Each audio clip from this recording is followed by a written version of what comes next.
नमस्कार, good evening. आप मेरे साथ हैं, मैं डॉक्टर जयराम अय्यर हूँ और heart to heart talk with doctor Jairam Iyer इस प्रोग्राम के तहत हम जुड़े हुए हैं। आशा करते हैं आगे भी जुड़े रहेंगे। अभी तक जो मैंने आपसे बातें की हैं हार्ट की बीमारी के बारे में, हृदयाघात के बारे में, उसमें अपने को कैसे पहचानना चाहिए, सिम्टम्स क्या होते हैं, तकलीफ क्या होती है, पहले से हम ऐसा क्या करें कि हमको पहले से कुछ समझ में आ जाए, यानी कि अपन ने ट्रेडमिल और इको और ईसीजी वगैरह के बारे में बातें की। उसके बाद हमने एंजियोग्राफी के बारे में भी बातें करी थी और मेरा ख्याल है कि एक एंजियोप्लास्टी के बारे में भी पिछली बार अपनी चर्चा हुई थी। उसके बाद मुझे यूँ लग रहा है कि आज कुछ मुझसे सवाल भी कुछ लोगों ने पूछे। आप लोगों का बहुत बहुत धन्यवाद उसके लिए। तो मुझे ऐसा लगा आपके सवालों और आपके जिज्ञासाओं में ज़्यादातर स्टेंट के बारे में कुछ बात हो जाए अपने बीच, ऐसी आप लोगों ने इच्छा जाहिर की है। चलिए आज बात करते हैं स्टेंट के बारे में। देखिए, जो स्टेंट है बेसिकली क्या है, आपने वो डॉट पेन्स पुराने ज़माने का आपको याद है जिसमें अंदर एक स्प्रिंग रहता था और उसके डॉट पेन का एक रिफिल रहता था। बस उस स्प्रिंग को आप ध्यान में रखिए और स्प्रिंग जो है ऐसे गोलाई में ऐसे ऐसे चलती है। अब यूँ समझिए कि ये ट्यूब है और इसको अपने को बीच बीच में काटना है और पर ट्यूब इतनी ही बड़ी रहे तो इसकी कटिंग जो होगी जिससे कि ये ट्यूब का शेप भी ना बिगड़े, साइज भी ना बिगड़े और बीच बीच में ये जालीदार भी हो जाए, बीच में ये जालीदार भी हो जाए। तो इसकी कटिंग की कितनी विधियां हो सकती हैं, आप इसका अंदाज लगाइए। मैं इंजीनियर नहीं हूं, परंतु आप जब इसका अंदाज लगाएंगे तो इसकी कटिंग के बहुत सारे तरीके हैं। अच्छा, ये जो ट्यूब है ये टिन का भी हो सकता है, लोहे का भी हो सकता है, प्लैटिनम का भी हो सकता है और भी विभिन्न धातुओं का हो सकता है। तो स्टेंट भी इन तमाम तरह के एक्सपेरिमेंट से होकर के गुजरा है। कैसे काटे, चौकोर छेद हो या ऐसा कुछ छेद हो, कितने डिस्टेंस के बाद ये छेद हो, ये दोनों जो छेद के बीच में जो तार है वो कैसे जुड़े रहे, कितने मजबूती से जुड़े रहे, हम इनको कितना फैलाएं कि ये टूटे नहीं हार्ट के अंदर। हम ये कैसे डिसाइड करेंगे कि इसको हम इतनी ताकत से फुलाएंगे तभी ये अपनी जगह पे फिट बैठेगा, हम इससे ज़्यादा और ताकत लगाएंगे तो ये 3 मिलीमीटर 3.5 मिलीमीटर कैसे हो जाएगा, वगैरह वगैरह। तो इसमें आप सोच सकते हैं कि कितने अनुसंधान हुए होंगे, कितने प्रयोग हुए होंगे और किस किस तरह के प्रयोग हुए होंगे।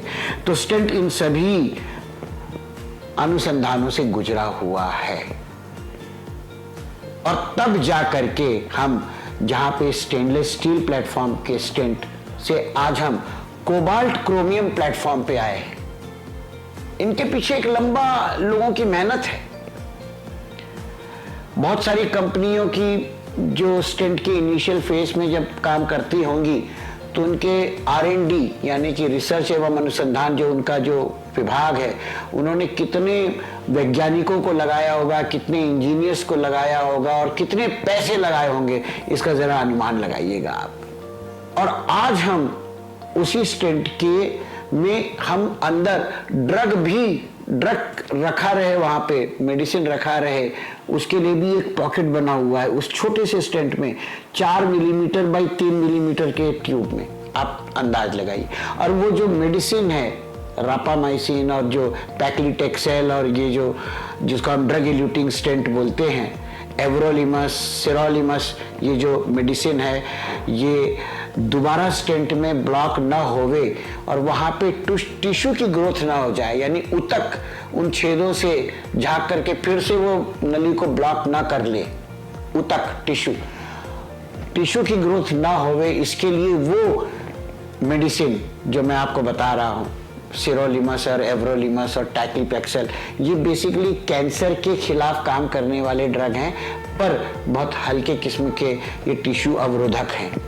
इनका उपयोग और न केवल ये, बल्कि ये जो मेडिसिन का जो रिलीज ये धीरे धीरे रिश्ता रहे और 180 दिन तक रिश्ता रहे। आप थोड़ा अंदाज लगाइए कि विज्ञान ने किस तरह से क्या किया होगा कि ये 100 ऐसे हर छेद में उन्होंने छोटे छोटे पॉकेट्स बनाए हैं और वहां पे ड्रग का लेप लगाया हुआ है ना। बहुत आश्चर्य की क्या, बल्कि मतलब विस्मृत होने की बात है, और वैज्ञानिकों को तो सैल्यूट है। तो ऐसे स्टेंट के बारे में आज हम बात करने वाले हैं, ठीक। तो हमारी बातचीत जो है कुछ लोकल मुद्दों पे न सिमट जाए, जैसा कि आमतौर पे होता है कि ये स्टेंट जो है अब टाइम टेस्टेड है, 3rd जनरेशन स्टेंट है, रिजल्ट्स बहुत अच्छे हैं, है ना। पर चूंकि इसमें पैसों का सवाल आ गया है, तो भारत सरकार ने इस स्टेंट में अब एक समय सीलिंग कर दी है कीमत की, और स्टेंट को लगभग मेरा ख्याल है 2 कैटेगरी में बांटा है शायद।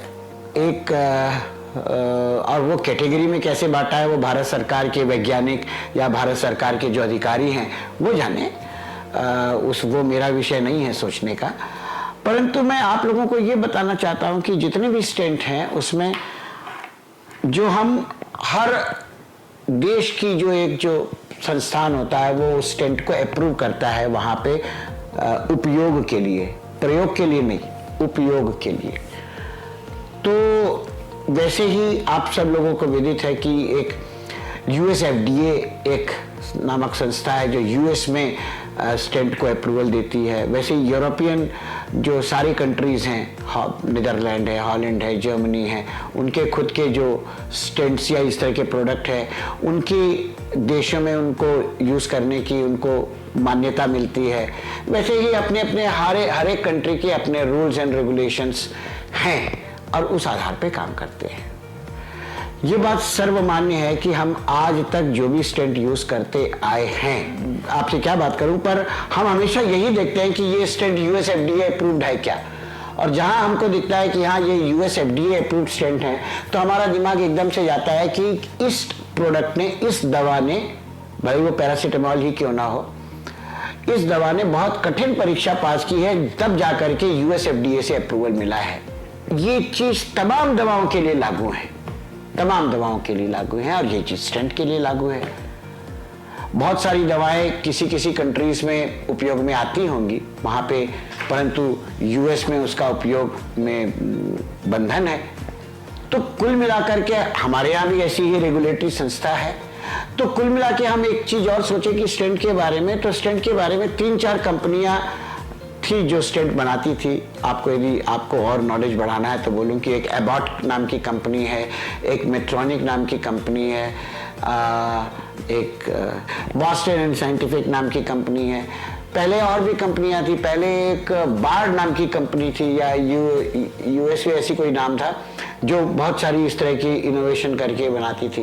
पर हम सब लोगों को पता है मल्टीनेशनल आपस में कोई किसी को खरीदता रहता है, कोई मर्ज होता रहता है वगैरह वगैरह। इंडिया में भी स्टेंट बनने का काम चालू हुआ है, और सबसे पहला स्टेंट आपको बता दूं कि हैदराबाद में बना था, जिसमें हमारे पूर्व राष्ट्रपति कलाम साहब का भी उसमें योगदान था।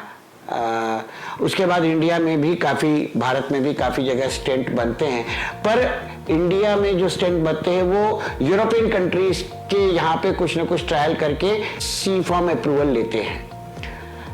तो हम इस चक्कर में ना पड़े, हम ये देखें कि हमको जो स्टेंट लग रहा है वो अच्छा स्टेंट लगे, वो टाइम टेस्टेड हो।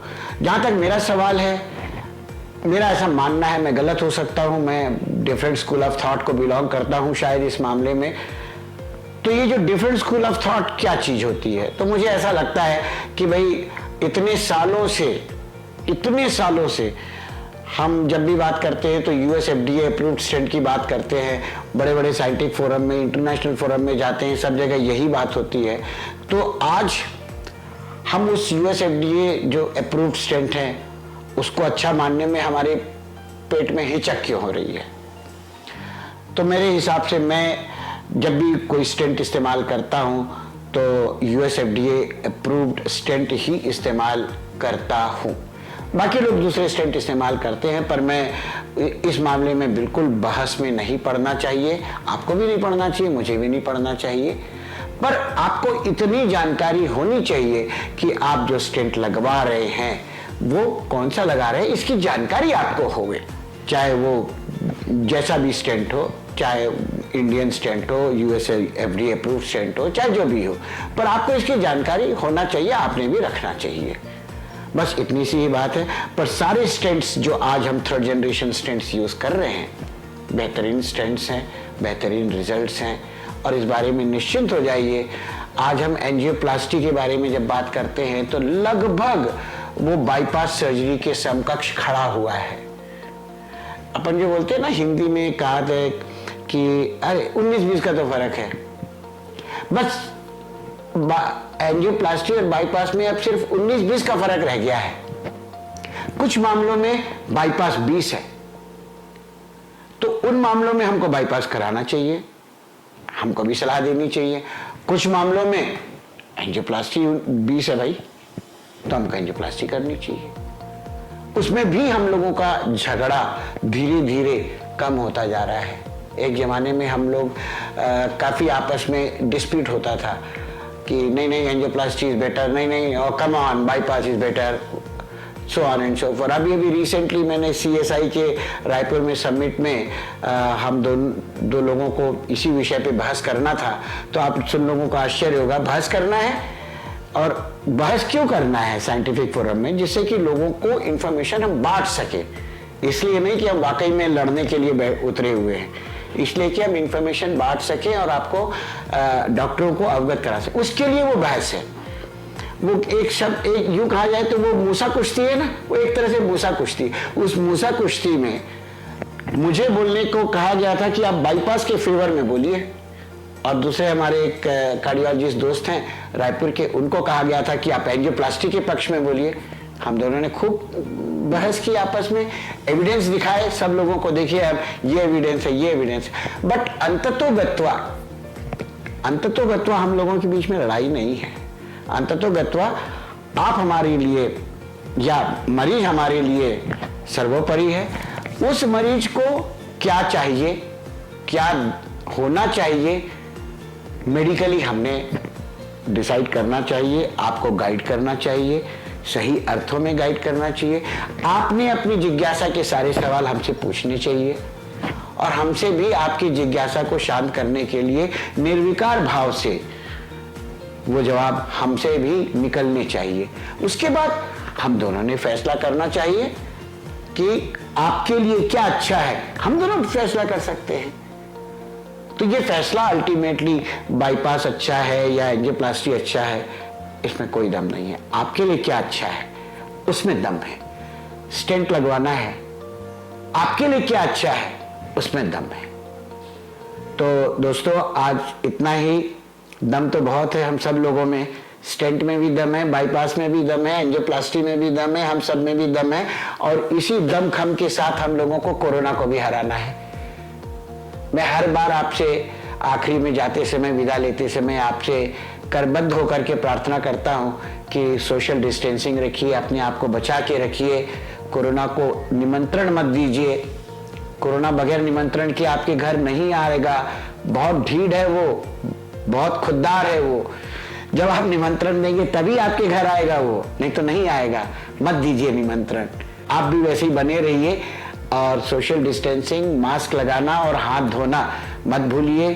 कोरोना से सतर्क रहिए, बचाव करिए, और धन्यवाद आप सब लोगों का। शब खैर, शिवरात्रि, गुड नाइट। अगली बार फिर मुलाकात होगी आप लोगों से ही, heart to heart talk with doctor Jairam Iyer के साथ। Thank you.